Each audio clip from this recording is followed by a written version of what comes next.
Yo, what's good, everybody? This is your boy PT, and it's the Real Leadership Podcast, man. Thank you all for tuning in.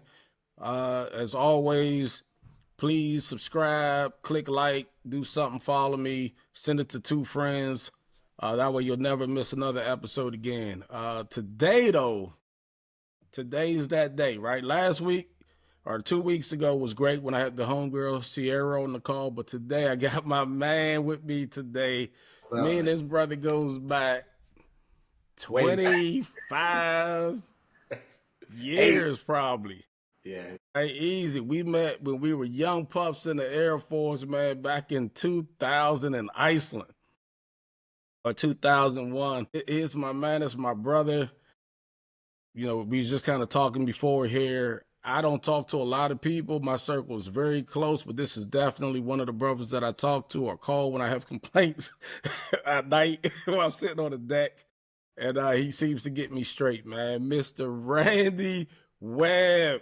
Clap for Mr. Randy Webb. Yay. I appreciate you having me on, man. So look forward to what's gonna come out of this episode here. Man, this is going to be awesome. Mr. Randy Webb, do me a favor. Please introduce yourself to the 4 people who listen to my podcast, sir. Hey, look, just to respond to that, right? I believe whether it's one person, right? Just one person listen to this, and maybe some nuggets might come out of here that may change your life. You know, I look back and in your 20s, you look at older folks always trying to teach you something, right? You know, now I'm that old guy. And I look back and say, man, there's some things that I probably should have listened to, right? And people telling you about, hey, make sure you invest in the stock market, make sure you do that. And you hit that time, you're like, man, had I did those things, I'll be so farther ahead. So I hope that a message in here hits you like that, and that you do take some heed or say, you know, let me think about that. But what's up, folks? My name is Randy Webb. A little bit of my background, born and raised in Compton, California. So I'm a reborn Texas. I've been in Texas longer. Now I've been in Texas longer than I've been a California now. So, and I love being here in Texas. So, a little bit of my background, like I said, we met in the Air Force, man. That was I say that was my start of life for me. Coming out of Southern California, we all got our struggles no matter where you come from. We all came, you know, most people come from humble beginnings, and I believe that's what makes you who you are today. I joined the Air Force because I was a young teenage dad and I needed to do something because I didn't have a place to stay. I was staying with my mom at 18, 19 years old. And I'm going to talk about my story because it's full circle today. I remember I started in security and I was just trying to figure things out. I went through the police academy back in California, El Camino College, a little 6-month program. Graduated. I just looked up the certificate. Graduated May 1999. Okay. The problem was I was 19 and a half when I graduated, and you had to be 20 and a half to apply for the police department. And of course, you do your 6 months, you be 21, you can hit the streets. I was too young. Basically, I was a year and a half, 2 years out from even being able to have a job. So, and I needed money right then. So I remember going to the recruiter's office and joining the Air Force. And I think that was a start really what will be the greatest part of my life and will get me propelled to where I am today. I always say that the military Air Force was probably one of the greatest leadership factories that I had attended. So joined the Air Force, fast forward, you know, me and Peyton met in a career field. We did radars type stuff. And I would later, probably 5 years being in that career field, Yeah. become a pilot. You know, imagine that. That's not something I grew up saying I want to be a pilot, but you know, I look at, you know, we've seen pilots walk around the Air Force base, man. It seemed pretty cool. We controlled them.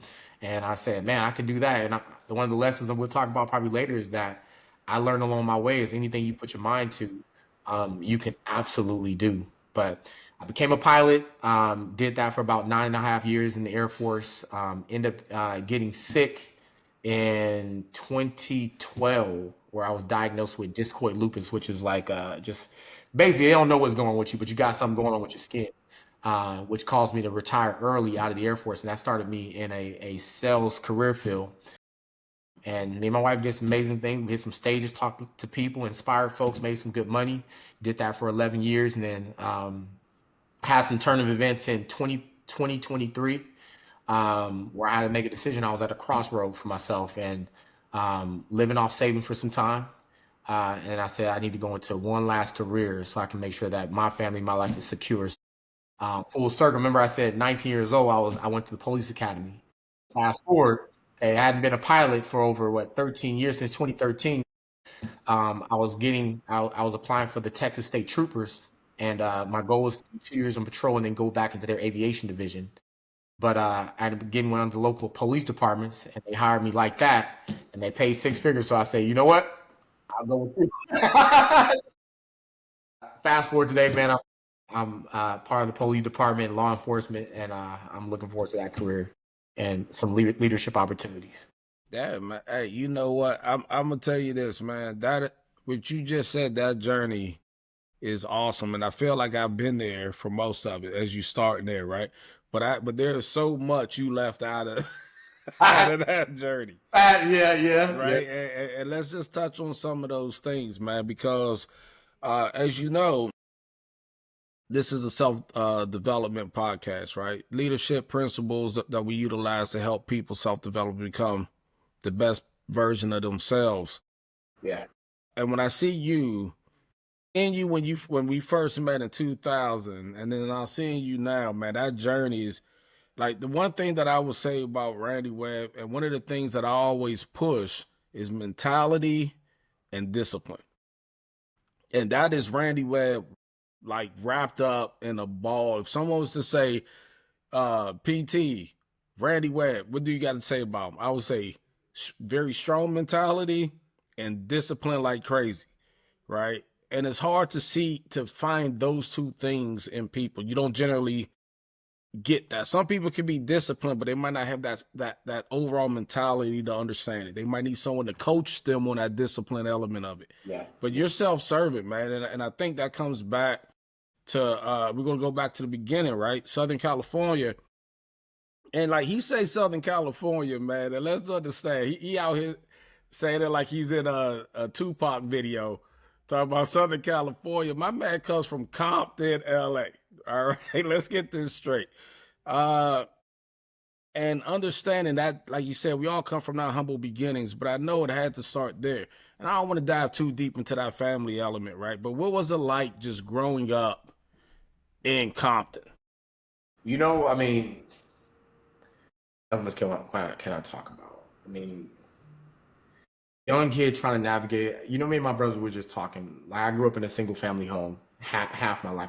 But I got my dad for I say about till about fifth grade, to about 10 years old. Okay, and my dad. You know, when you become an adult, you start looking and this is for any parent that's out there. You know, one day, no matter who you are as a parent, whether you're a good parent or bad parent or whatever you're doing, right? Your kids are going to be able to look back and say, man, they're either gonna know that you weren't doing the right things or you were doing the right things when they grew up. You know, so I can look and see that my dad necessarily wasn't doing the right things growing up. But, you know, 10, you know, out of our life here, and I kind of became, I was the oldest of 5 siblings. And navigating in Compton, you know, and I'll say, and the reason I say Southern California, because we moved from Compton to Long Beach. I swear my life, I lived in so many places at a young age that, you know, today you realize, damn, that wasn't normal, right? My normal, right? You know, back then it was my normal. Today I would never, that's something I could never take my kids through, right? I believe in stability. You know, of course, my mom was doing what she had to do. Yeah. We never lived in one place more than like maybe the max a year and a half. I went to 4 different high schools, if that can explain to you, several elementary schools. So navigating, I mean, my norm was just my norm. I still became a good student. And then of course you got, you know, let's talk about the elephant in the room. You got gangs and neighborhoods and you know, it is what it is, right? Yeah. So, and at some point there's going to be a crossroad with those things. But I remember, you know, of course, navigating as an older brother, you know, my little brothers today, man, I tell them we lived we lived a different life, even though we were in the same home. And why is that? And it has a lot to do with father figure. I became their father figure. My brother says, he's like, you were like my dad. Like, even though I was a big brother, but I protected them. Like, they didn't do all the dumb mistakes I made. I didn't allow them to make. You can't go over there. You know, stay away from there. So navigating, I think I grew up early. Leadership happened. If we really talk about it, leadership for me happened early because I had other people that depended on me that I loved. Like, I love my brothers. I love my sisters. Like, we have a bond. Like, I don't know how the brothers and sisters are out there, but I have a bond with my siblings like no other. You know, my little brother Reggie said, he's like, man, you're my father figure. He's like, it's not that I was competing with you. He's like, I looked up to you. Like you were everything that I wanted to be. Yeah. So I grew up fast. If you look at it that way, that's how I look at it. Yeah, and that happens, man. So, I have two sisters, and like you said, man, we all from the same house, three different lives, right? And I have an older sister and a younger sister. Me and my older sister, we were born in Pittsburgh, and then we moved down here to Maryland. My younger sister is from Maryland, so she is so more DC, Maryland, DMV, Yeah. where we still hold some of that Pittsburgh blue collar ties to us, right? So we see things a little bit different. But I was the troublemaker. My sister was in like beauty pageants, you know, and like my dad's picking me up from the holding cell, and she's off to college, right? So it's like, yeah. Exactly. So just the difference of So I definitely understand that. I think a lot of people do. Yeah. So let's transition now, man. 19, you're like, man, got to figure out something, right? Because you had a daughter young, right? My daughter, I say it today. We grew up together. My daughter is 6 years old. Taja, man, we literally grew up together because she seen dad when he was in his teens, and she was with the struggle with me. So and then she's watched the transition. Yeah. And one of the things she says, you know what you taught me, Dad? That it's never too late that you can reinvent yourself. I've watched you reinvent yourself multiple times, and you inspired me. Yeah, we're gonna get into some of that changing yourself because you did, brother. It's like, so now you come into the Air Force, right? Yeah. You wanted to be the cop, couldn't be the cop, came into the Air Force. We bump heads, right? When we came in, we used to call you Big Swole because you used to come in there like you just have muscles all out of the place, right? And it was like, and then you was like, your time at Panama, because you was at Tyndall first, right? Yeah. Tyndall. I started at Tyndall. Yeah, we were sim drivers. And then Okay, so down in Pensacola Beach, Florida, not Pensacola, Panama City. Yeah. Panama City, Florida, and you won Mr. Panama City in the way in the bodybuilding. I won Mr. Panama City in 2001, right before I came to Iceland. Yeah. Yeah, and so that goes right back into the discipline and the mentality, right? Because I do a guy now. I know I've seen some movies where out in the West Coast, y'all be lifting weights on the beach, right? Listen, that was a big thing. But Right. and I'm gonna tell you how I ended up getting into that. But go ahead. Yeah, I was just saying, like, no, go ahead, because That's right, California. My mom comes from that area too. You know, Venice Beach, Arnold Schwarzenegger. You know, that was a big deal out there. Yeah. But you know what's crazy, man? Which bodybuilding did come through my mind because she enjoyed. I remember the magazines and all type of stuff. But man, here's how I came across becoming Mr. Panama City in Florida. Okay, there's always, man. I'm always say there is a time where you're gonna come. There's gonna be a crossroad for you to make a decision, and it's either gonna be the right decision or it's gonna be the wrong decision. My first, mind you, I'm a young 19-year-old kid going off the Air Force and let me just set up 1999 rolling to 2000, okay? Well, all those who remember MTV, Girls Gone Wild, Club La Vila, yeah, clubs that were on MTV. yeah, That's where Panama City was. yes, And I was a young 19-year-old kid going Yes. 30, 20 in that area, okay? So I was out partying all the time my first year of the military, and it wasn't going good for me. This is where that's where I come in. I remember Ike was the superintendent of my flight, and bro, I was not doing well. I was coming in late, and I still had the little young kid Compton mentality. You ain't telling me nothing. You gonna respect me? Blah blah blah. Right? And I remember, I won't say his name on here because we had some beef, but you knew him. I won't say his name. Okay. All right. But he was a sergeant then. He was shorter than me. He was a Hispanic guy, right?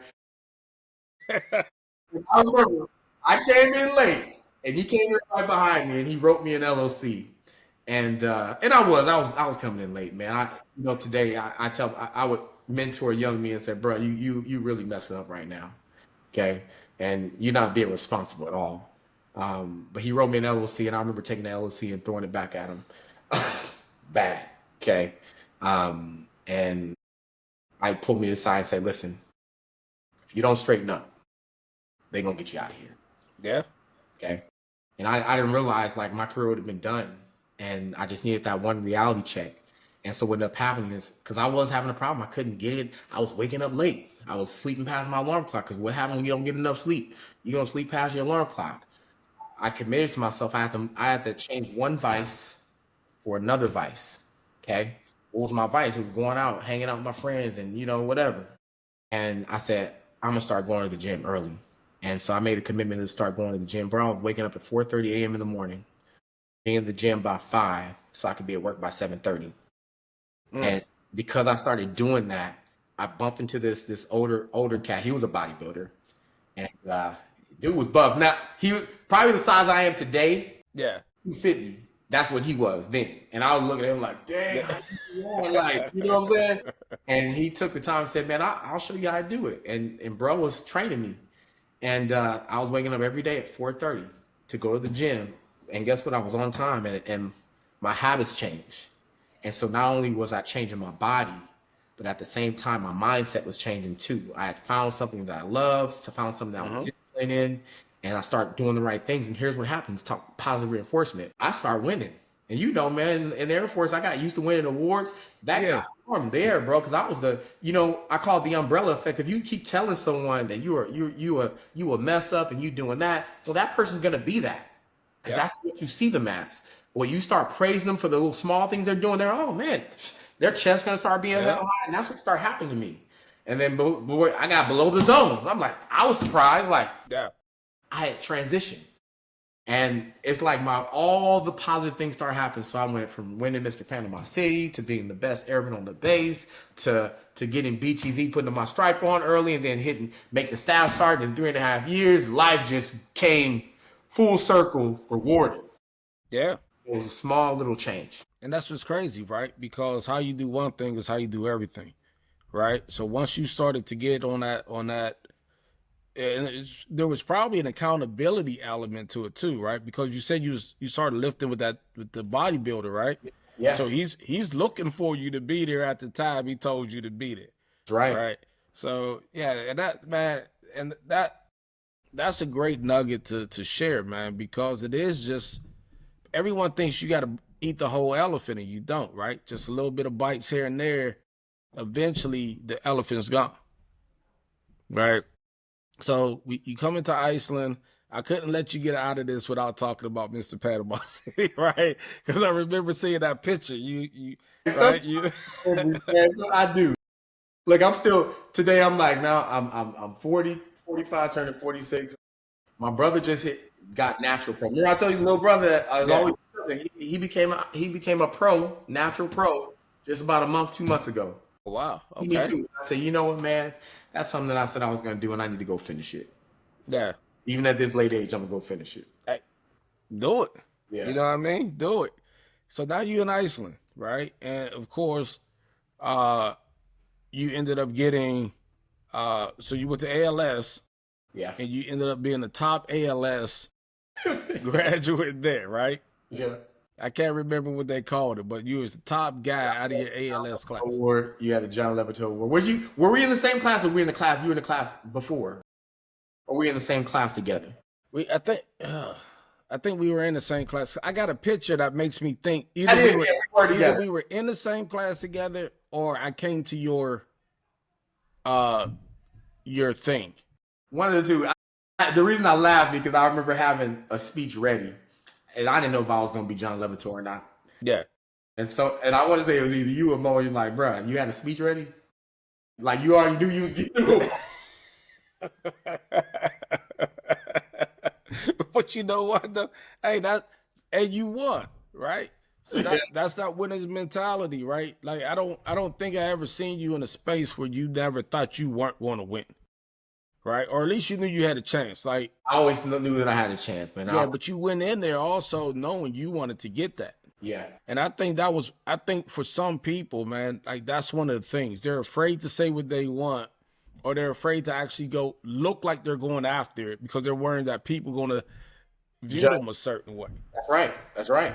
And when I got in there, I was like, look, now not at ALS, I was still coming out of this DMV thing where I didn't care. Yeah. But as I got longer in the tooth in there. I was like, no, I want this, I want that, I want this. Like as soon as I walked in the door. So I want everyone to know what I want. Yeah. So that y'all one can help me get there because I can't do it myself. Right. And two, there's no questions on what my ambitions are. And here's the crazy part. That I have ambition, right? Because right. you're more likely to help someone who has ambition than trying to motivate somebody all the time to get it. Exactly. And the right people will be on your team. You know, we unfortunately, like, we come from an era where, you know, there's some negative people that are out there, but there's positive people too. And you're gonna have your naysayers and your haters, like, oh, look, you know, you wood shark, or what they used to call them back then. You know, you go, you imagine because you're going after the award. And is it wrong that you're going after something that you want to win? No. No. People, I agree with you 100. Right? Those are people that you shouldn't be around anyway, right? Because they have a losing mentality. And we'll get into the circle thing, man, because we're going to touch on. So let me move along with that journey line that you gave, right? So now we're in Iceland. You won that award. Yeah. Great. Got your medal. You went back to Panama City, right? Yeah, so I was a weapons director, right? Well, became a weapons director in Iceland. Yep. Back to Panama City, became an instructor to teach air battle managers how to control. Hey, didn't your truck fall off the ship? Right,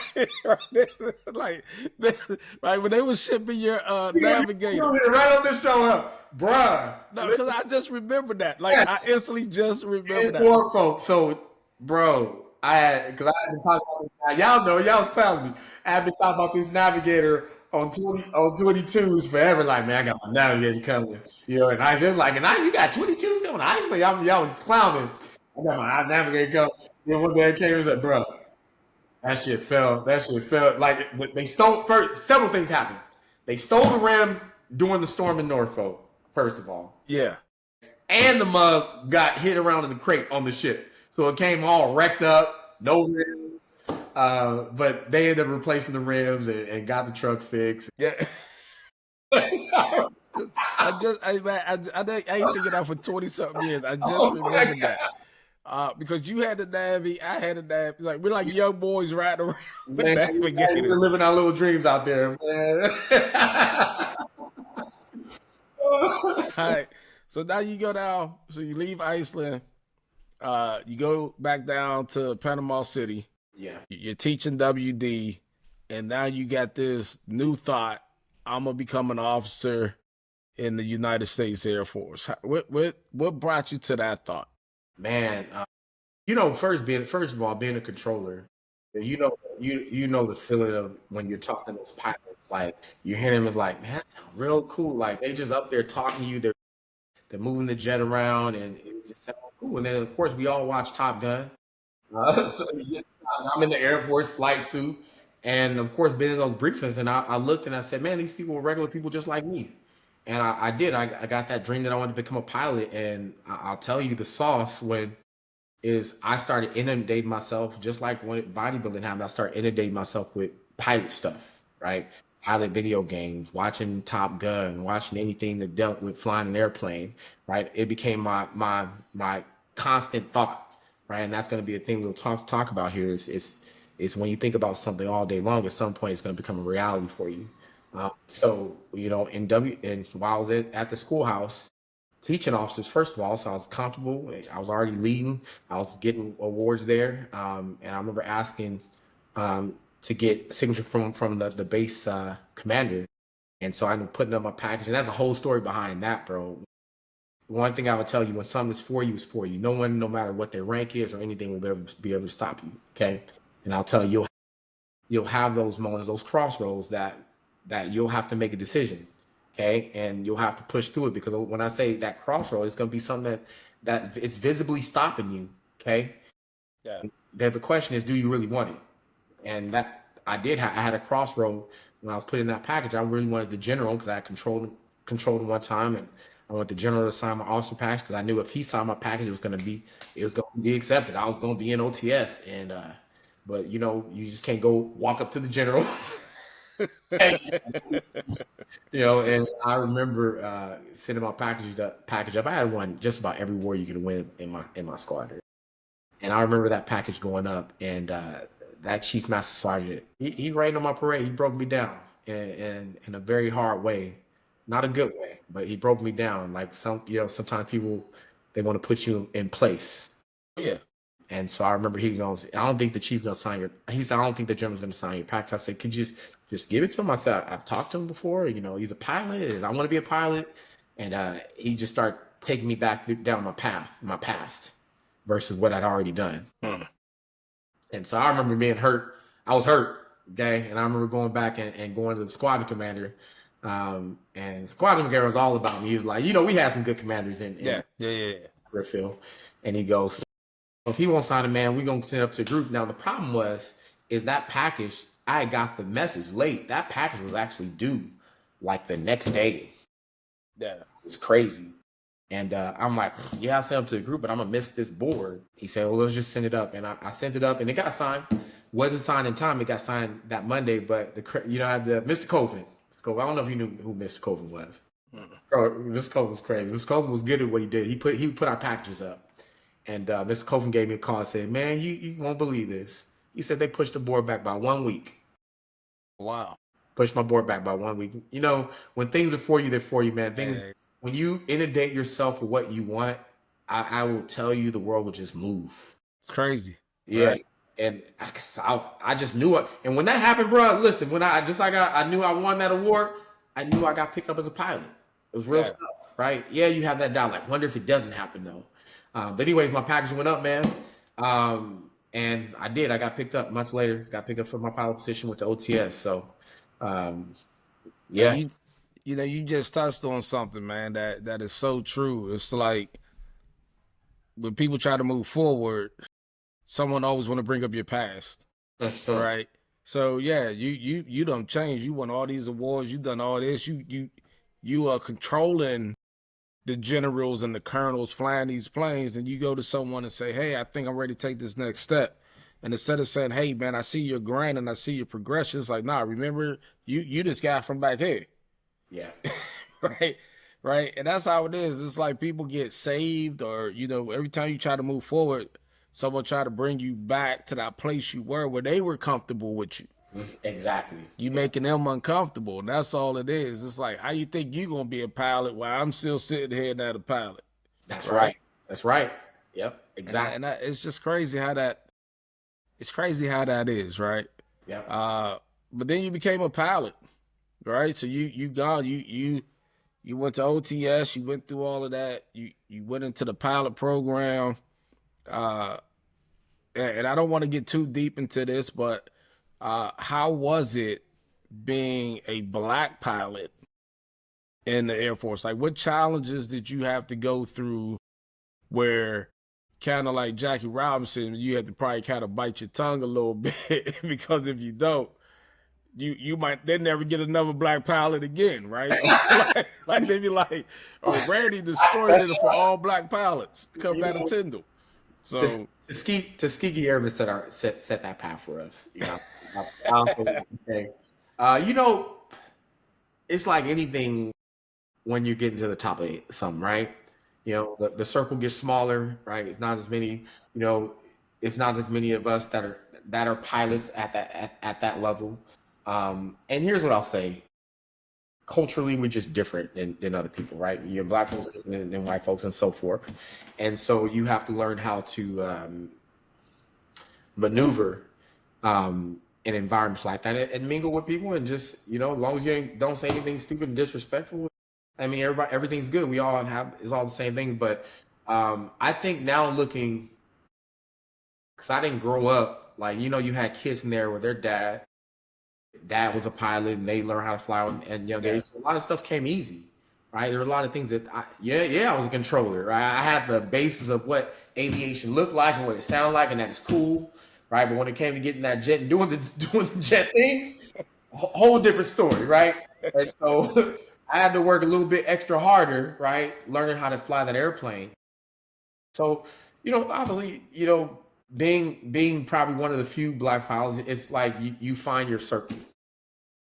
We had 1% of the Air Force is pilots. 1% of that's Black folks, Black pilots. If you think about that small circle, all the Black pilots pretty much know each other. But I mean, I would say the experience, I just had to work a little bit harder, man, and be good at what I did. Okay. Anytime you see, I always say, anytime you see any of us at a high position, just know you had to work hard to get there. Right. There was no handouts that happened.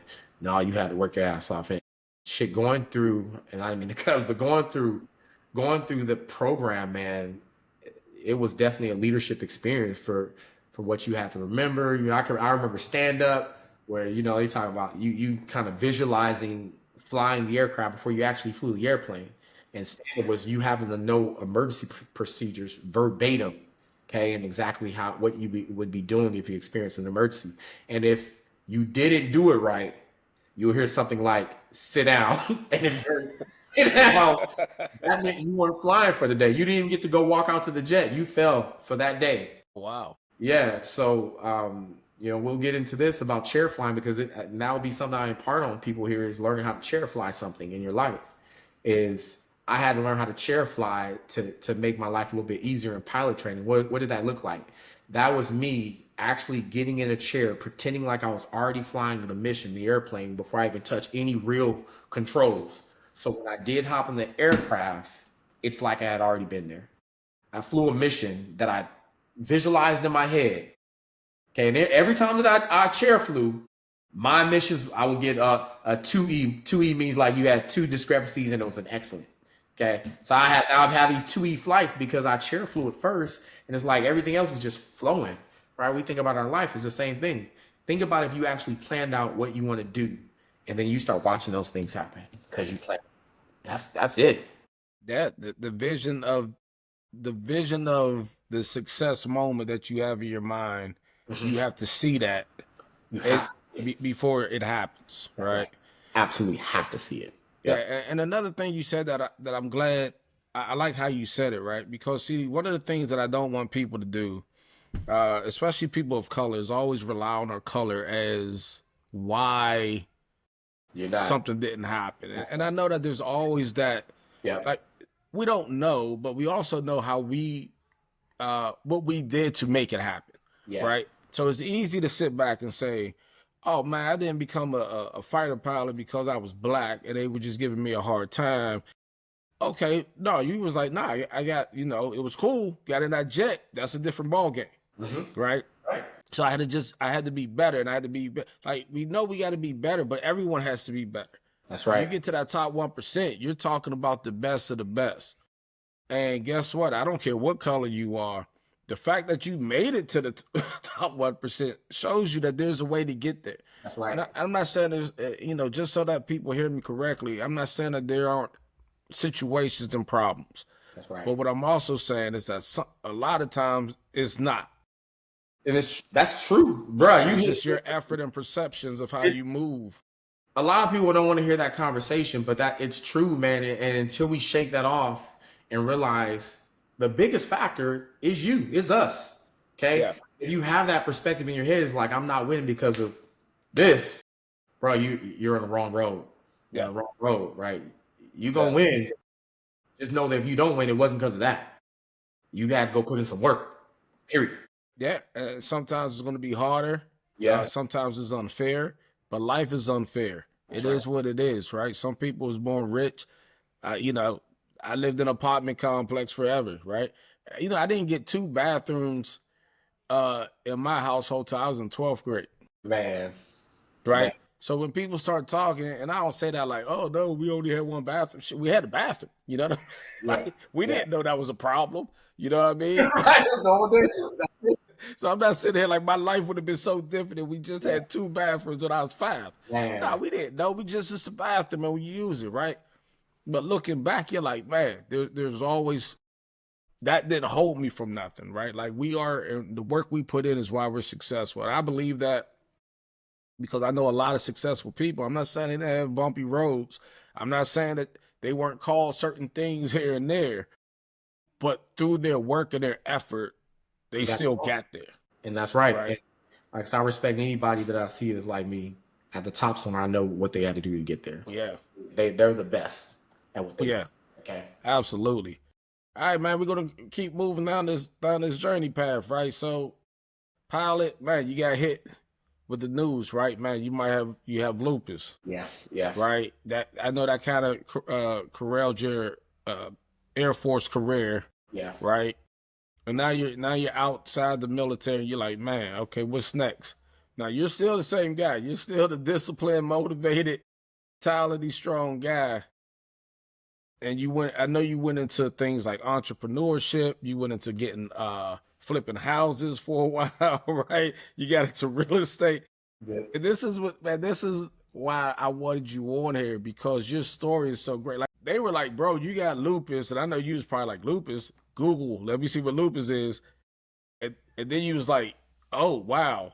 And instead of saying like, man, let me sit here and just cry or whatever, you went to work. You were entrepreneurship.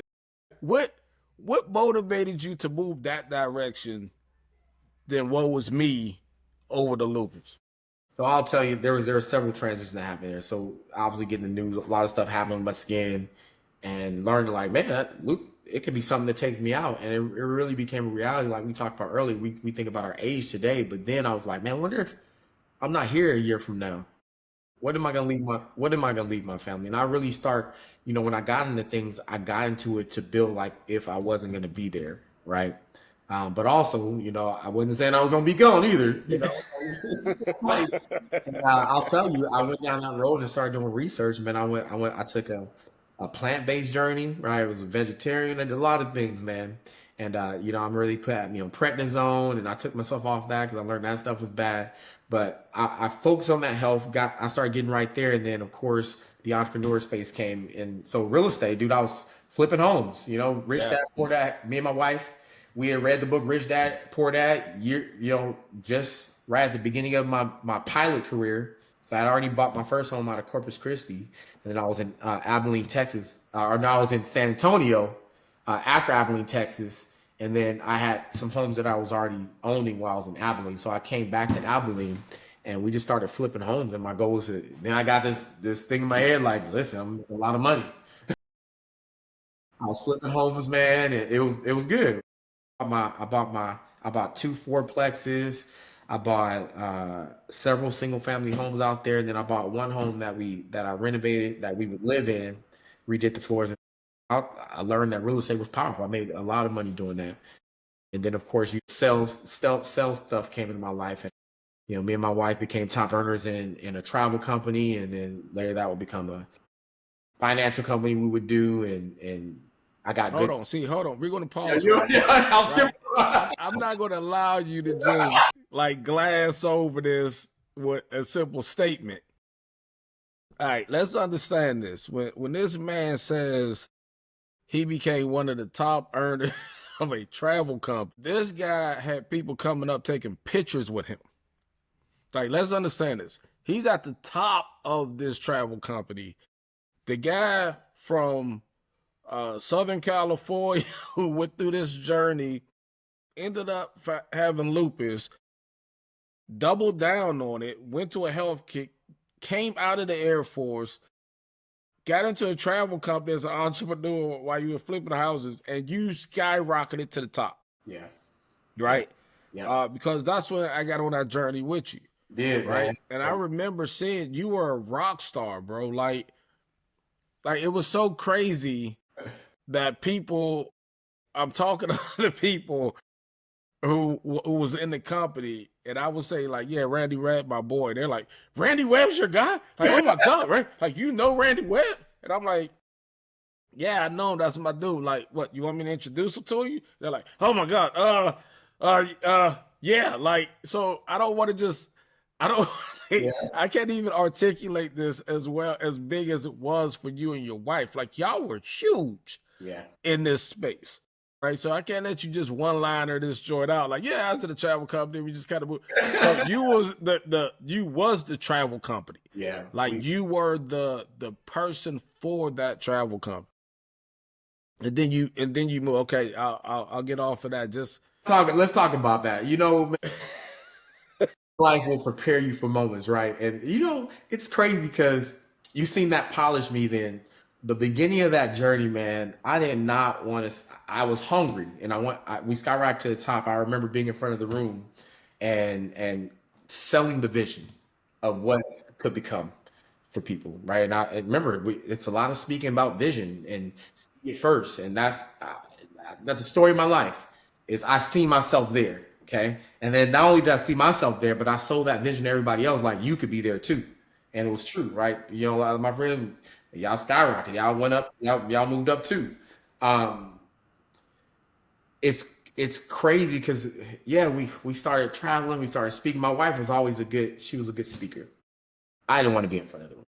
Powerful speaker, bro. She crazy. Yeah, I Yeah. learned a lot from her. Like my speaking abilities, really, I learned from her, especially during that time. But you know, I had a mentor. That mentor who came to Abilene, Texas, and had his lines that he would speak. I basically copied off exactly what he did. Took that formula and started doing what he did. And yeah, we would rise to the top, and I would speak on stages, and it's crazy, man. And I can tell you, I can't say that I really got comfortable doing it, but all it was just telling the truth, telling my story, and people being able to hear, like, man, if you could do it, I could do it too. It's possible for me. Like, you was a regular dude just like me. But yeah, we reached the top of that company, had some fun, traveled across the world. I've been to just about every continent out there. You know, we Yeah, got early in our life, which I'm grateful for. So man. And then you moved from there and went into Forex, yeah, right? Forex company.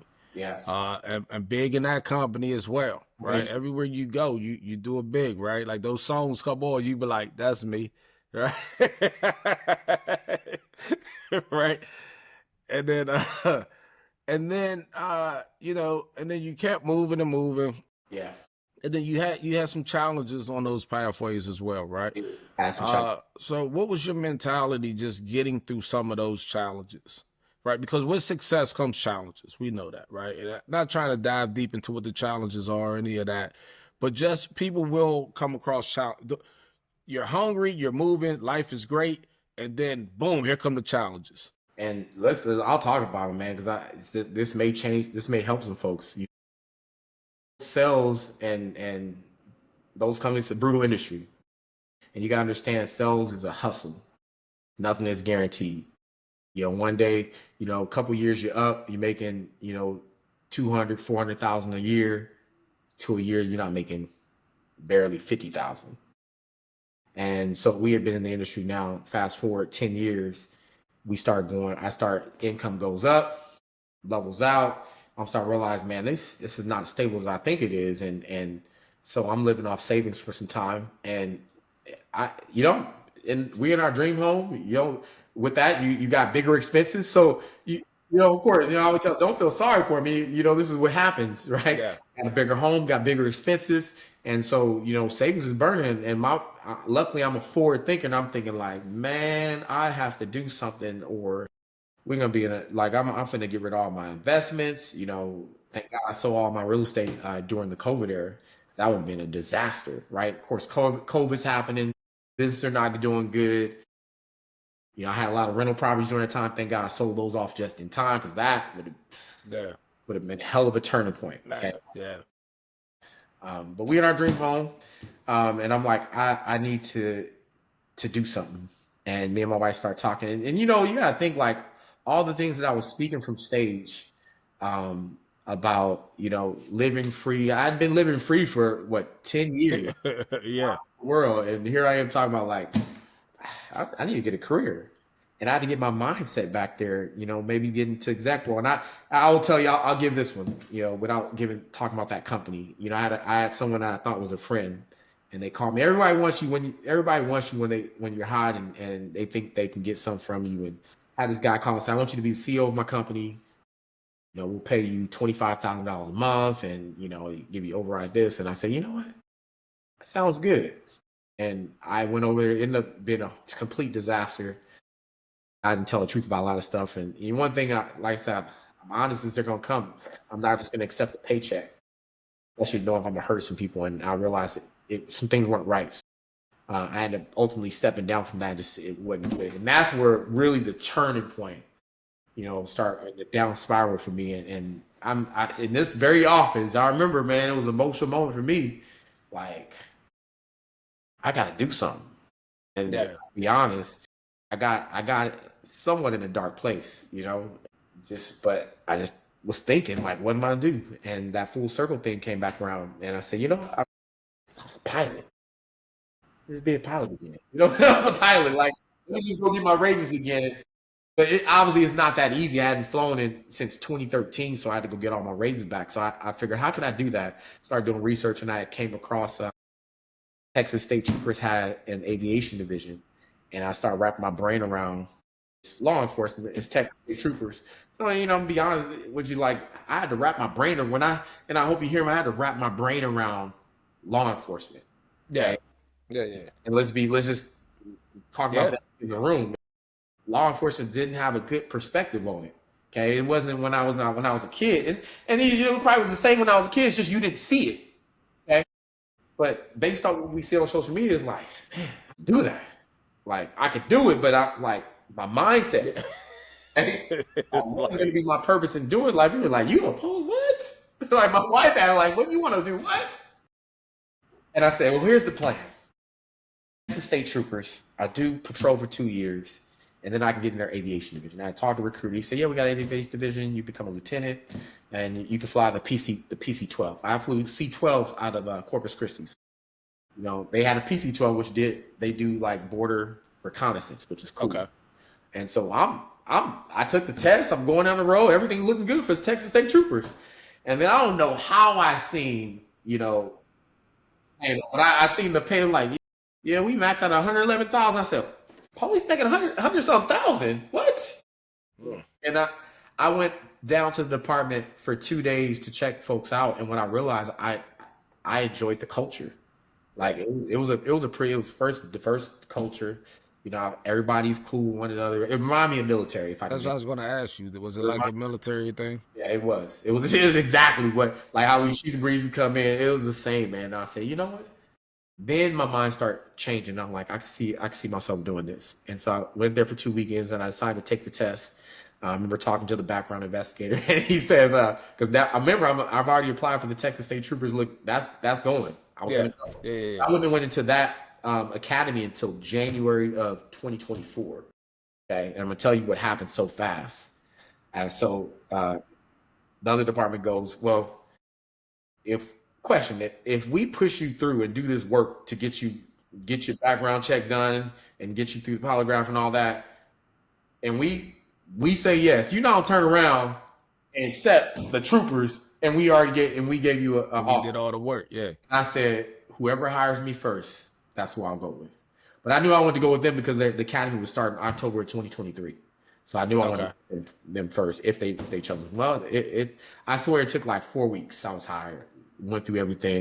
Wow. Before you know, I was hired and I was in the academy. And so that's how I ended up getting with that department. So here I am. Yeah, man. And I think, man, there's some, I remember talking to you back then when you were going through your challenges. Very vocal time. Randy was going Randy. And you know what? And that's okay, right? That's okay, right? That's we do these things and we learn from these things and we learn how to handle things better. But like I know, regardless, you can't run my name down, right? Like whatever's going on, you can't run my name down.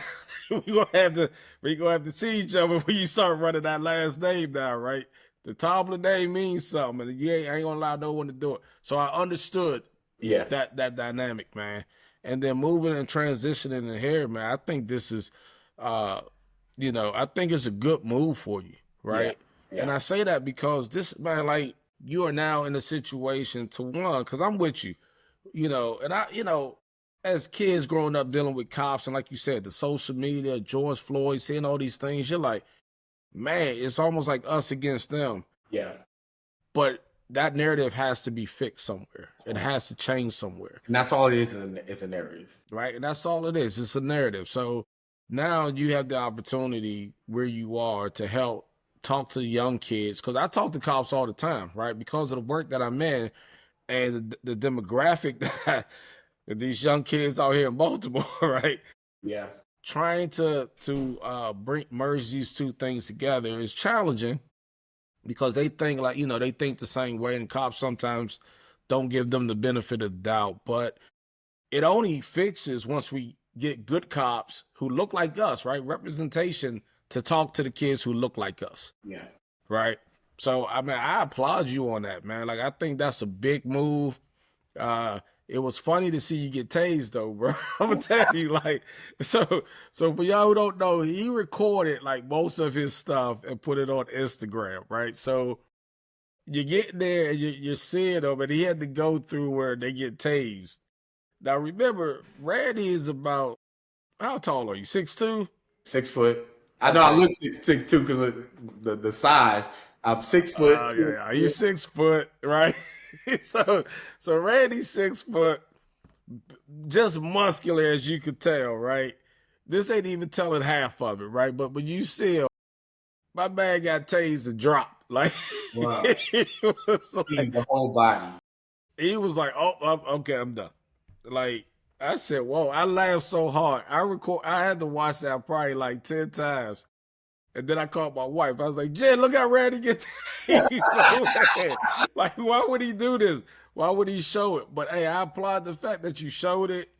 You bounced back. Like, man, I'm like, dang, I want to go get tased. Like, because Man, the mentality, right? It's like, oh, he got tased. Well, okay, I want to see what that feels like too, right? it's only 5 seconds. No, listen, it's 5 seconds. Yeah, hey. It's the longest 5 seconds ever. I think that's great, man. I think you have one of the best stories around. I love your mentality. Like, you were always my motivation, right? And I think I told you this before. Like, when I see Randy, because Randy moves, Randy's focused, Randy's motivated, he's disciplined, and you're my guy, right? So it's like my guy's doing this, I could do it, or we wouldn't be homies. You know what I mean? Like, you don't hang up, like you can't smoke crack and over and go to church. You know what I mean? And you like, we best friends though. Like, nah, I don't. Like, right? One of us got to get the other one to the point, right? So I think the story is great. I wish, man, we're going to dive into it. Maybe not this time around because I got just a couple more things I want to talk to you about.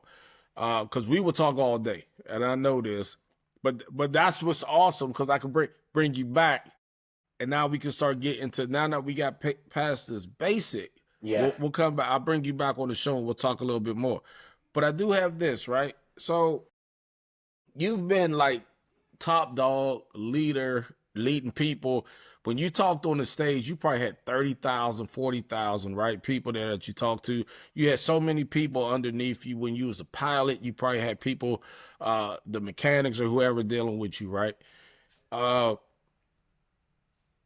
do you define leadership? Especially, and before you answer that, just think about today's climate of where we are. Yeah. And now, how would you define leadership? So let's talk like leadership, right? You know, I say everyone's leaders. Let's just start with that, right? Because you got, unless you're not leading yourself. Okay, everybody's leaders, you lead yourself. But let's talk about leadership is influence. Okay, but we're gonna pause now. We're gonna come back. Leadership is influence, right? If you influence people, that means people follow you, right? And you got followers, you're a leader. Okay. However, it doesn't mean when we're asking what is leadership, mean leadership in general, right? Not the leader. Okay.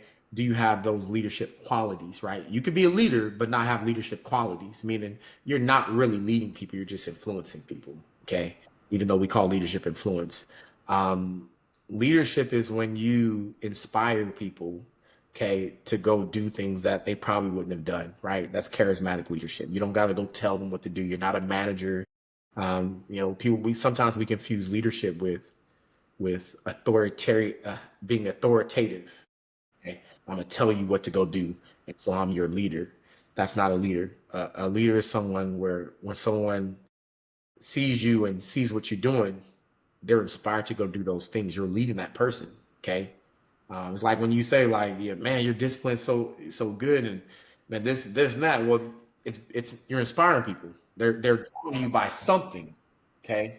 So leadership overall is you being able to inspire people to go do something that they probably wouldn't have done. Okay. If it weren't for you or, you know, watching you do it, meaning if he could do it, then I can do it. Well, you've led somebody because you went and showed them how to do it and showed them what's possible. Yeah, one of the best things about you, man, and I hope somebody will say this about me one day, is that you are Randy, right? No matter what you're doing, no matter what you do, but the decisions made, it's like, yep, that's what Randy would do, right? Like that's a Randy decision. That is like Randy's not trying to be somebody else. Yeah. Randy's not. You might follow people pathway to get to a level of success, but you're still doing it as Randy, Yeah, I hear you. right? And some people want to imitate people, but forget who they are in the process, And right? So being authentic when you're leading people, man, that's great. yeah, And I think that's something that you do very well. Obviously, because just as you're looking at your journey of where you've been, that's what you've always done. Or you don't get to these top points without having that level of being who you are, knowing who you are, comfortable with who you are, but still coachable enough to have a mentor. You said a mentor. Listen to this. At the top of your game, you got a mentor. that's right. People at the bottom of their guy don't, at the bottom of the totem pole don't want one. And that's why they're on the bottom. Right? It's amazing. Right. All right. So what do you read, man? Because you're a reader. Like I know leaders are readers, right? We dive into anything that has words on it. I got a gang of books. I ain't gonna show you because they just stacked up. We evolved right now. I was just telling my bros, like I'm looking over there right now. Man, I got one of the big ones. I'll tell you. I mean, it started with, obviously this is money stuff, Rich Dad Poor Dad. But I'm gonna give you one, The Law of Success by Napoleon Hill. It's a huge book, okay, and I read that book twice. It's huge. I taught from that book. I actually have, I got to bring those YouTube videos back. But I remember teaching my team every week, every day. Me and my wife went on this mentorship spree, and every day I would study that book and then I would teach each chapter. So you had the law of initiative, right? In order to be successful, you got to be a person of initiative. Okay, you can't wait for someone to tell you what to do. Right. And that's the problem, is people waiting for people to tell them what to do. So The Law of Success by Napoleon Hill is an absolute read. And when I say read, it's a study book. Yeah. You don't understand it, go back and read that thing and study that thing. And you will be absolutely successful with that. I got a Jordan Belfort book over there. What's that one right there? The Way of the Whip. Now, some real estate books, Retire Young, Retire Rich. There's one by, let me see, what's his name? It's called The Psychology of Money. That was a good book. Psychology of Money. I've read a lot of financial books. And then some John C. Maxwell books, if you're a reader, sometimes it can be a little bit dry, but the 21 irrefutable laws of leadership, definitely a good read. Study that one too. I just grabbed a new one. It's the 21 Laws of Leadership. His latest he did. The new book that he just came out with. Green is like Green and Black. Yeah. I just got that book, so I'm reading that one right now. Yeah. What else I got over here? Let me see. Man, I got so many books. And the thing that I really wanted to make sure that I pointed out here is exactly that. You're like, man, I got a bunch of books. Like I'm reading, like you're reading all the time. Yes, always. Right? Yeah. You're constantly developing. You're constantly growing yourself. We have to. Here's what I say. This is what we have to know as human beings. Okay, just like going to the gym lifting weights. If I stop going to the gym lifting weights, right, I start losing muscle. Okay, as I age. Most people stop reading after high school. Okay, if they picked up a book today, they wouldn't even be able to look at that book for more than 5 minutes because their brain muscle has gotten so weak because they don't read. Your brain is a muscle. And if you don't flex that muscle, you don't go work out that muscle, meaning you got to go read. And the more you read, maybe you might today, like for the person listening, today you might only be able to read one page. You're like, man, my head hurt when I read the book. That's okay. Read one page a day. Okay. And before you know it, I can read 2 pages today and then 5 pages. And before you know it, you love reading.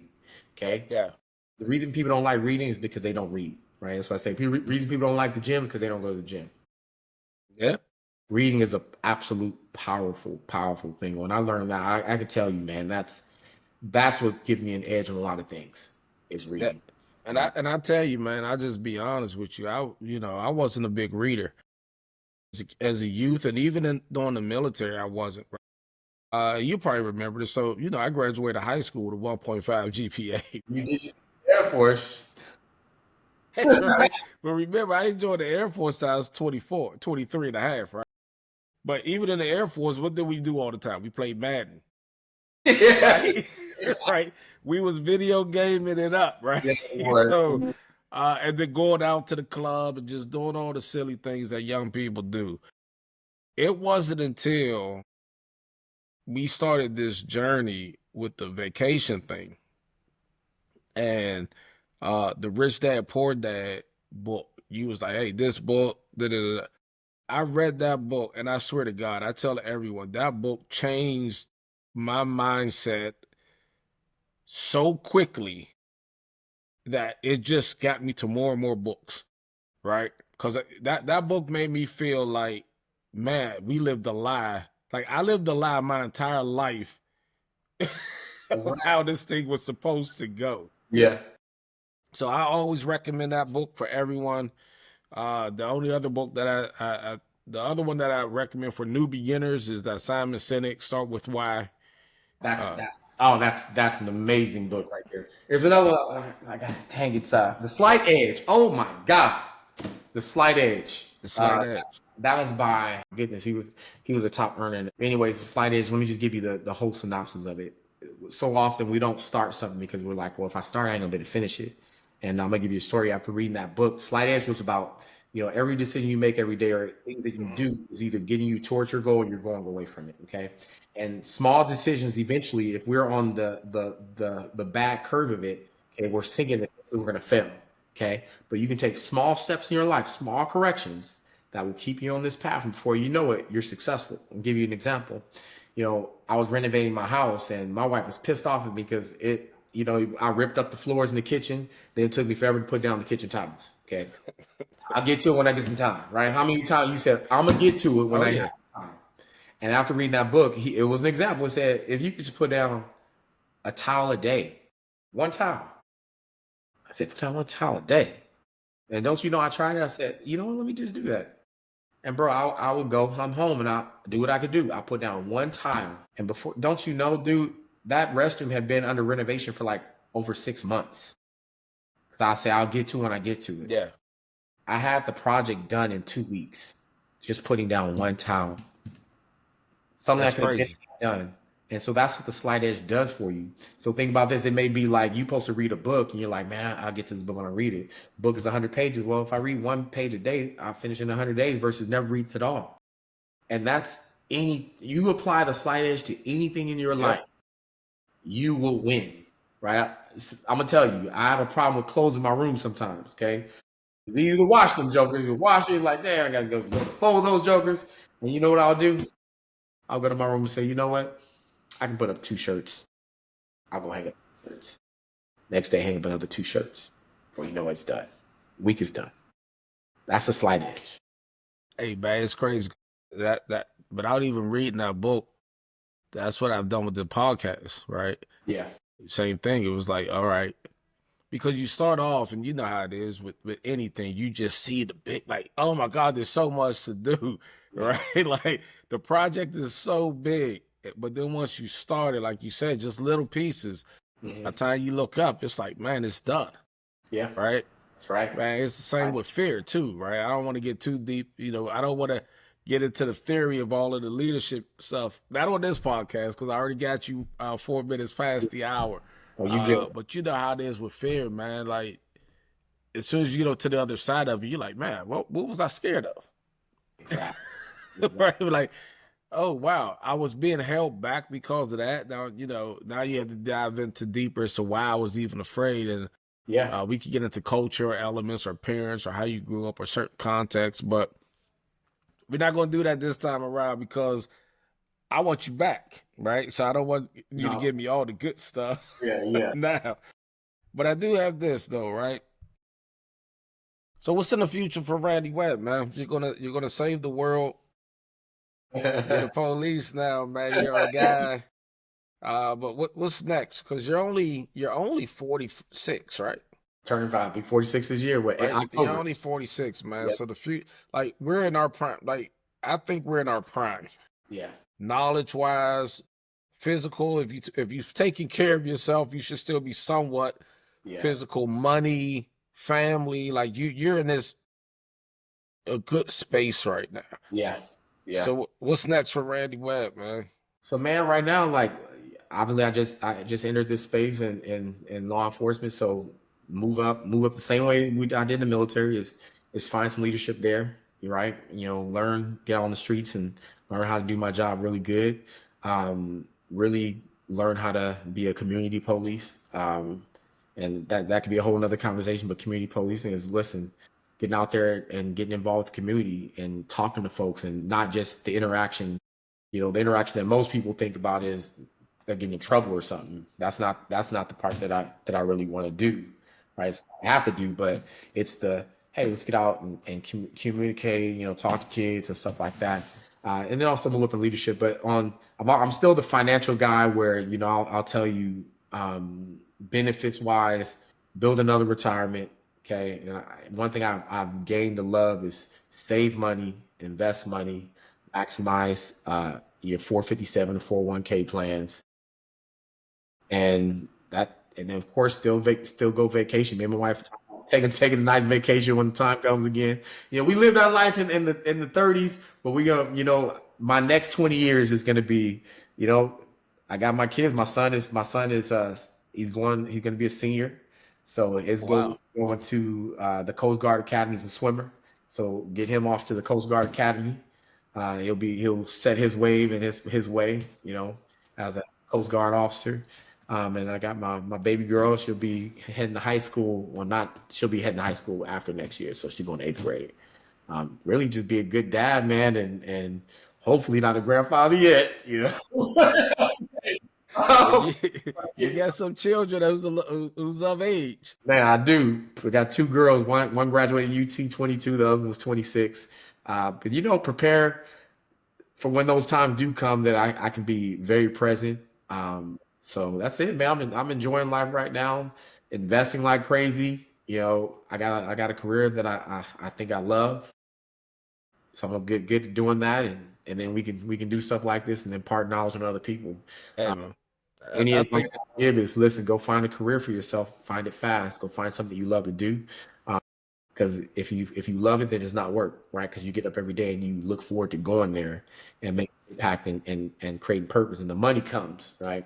So and then make sure you're investing in the stock market. Listen, one thing if I can impart on anybody, right? I tell my son, my daughters, they all do it. All my kids, they didn't leave my house until they had 10 grand saved up.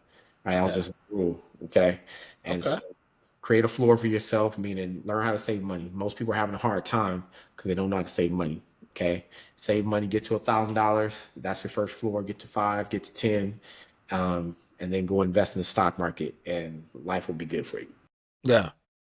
Hey, man. I tell you that I know you'll be like chief of police and like they're like, he's the fastest chief of police ever. Uh, in Abilene, Texas. In 20 years, man. If I could do it in 20 years, I would love to serve in that capacity. Yeah, yeah, man. I think you'll do fine. I've been around you too long to know that you won't that you won't fail. You know what I mean? Whatever your eyes or your vision is in this new thing of yours, man, that you're on, you will take it to the top. And then you like I won't even be shocked in 5 years you have something else going. Like you be like like you be like you call me up, be like, hey PT, man, look, what you know about yachts? You know? Like yachts, you be like, yeah, I got a yacht.